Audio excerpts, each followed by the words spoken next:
Bitta 99% aloe vera gelidan 5 xil maska.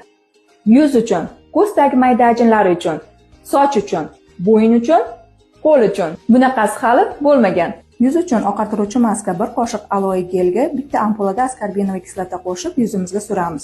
Ko'z tagini oqartiruvchi va oziqlantiruvchi patchi vapni diskning ustiga gelni surib, ustidan Ayvit kapsulasini tomizib olamiz.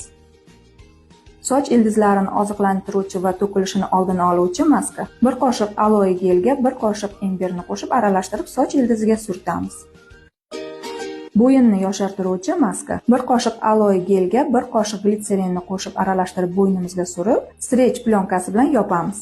Qo'llarni yoshartiruvchi va oziqlantiruvchi maska 1 qoshiq aloe gelga 1 qoshiq bodom yog'ini qo'shib yaxshilab aralashtirib, qo'llarimizga surib 20 daqiqaga plyonka bilan yopamiz. Video foydali bo'lsa, videoni saqlab, dugonalaringizga yuborishni unutmang.